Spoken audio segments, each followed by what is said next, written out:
Nagtakbuhan ang ilang motorista at pasahero kahapon sa Barangay Pansyan sa Pagudpud, Ilocos Norte.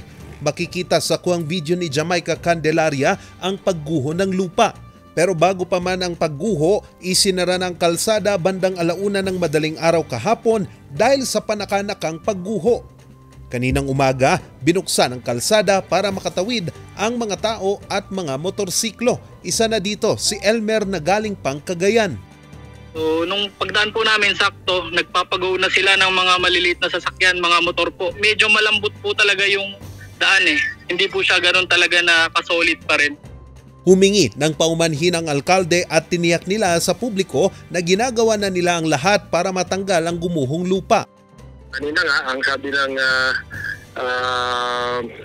mga operator ng DPWH, sisikapin nila na etong hapon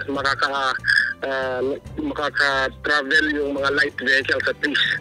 Kasi may mga may mga perishable goods tayo na ayaw naman, nakikiusap sila kanina na sana makatawid.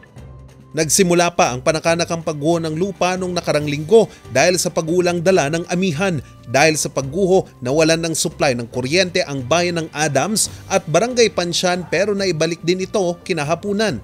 Kaninang umaga, aabot sa higit 76 na bus, sasakyan, motorsiklo at truck ang na-stranded sa kalsada. Ang nasabing daan lang kasi ang tanging nagkokonekta sa probinsya ng Ilocos Norte at Cagayan at gumuho din ito noong Setyembre nung nakarang taon. Kaya plano nila magtayo ng ibang ruta para sa mga motorista.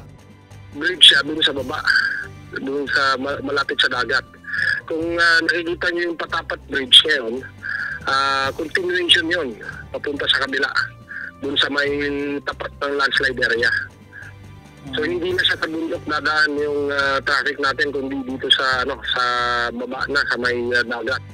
Sa tansya ng DPWH, mabubuksan sa lahat ng klase ng sasakyan ang kalsada bukas. Humingi na rin ng karagdagang tulong ang pamahalang bayan ng Pagudpud para mapabilis ang clearing operation. Charles Nicolimon para sa Luzon Headlines.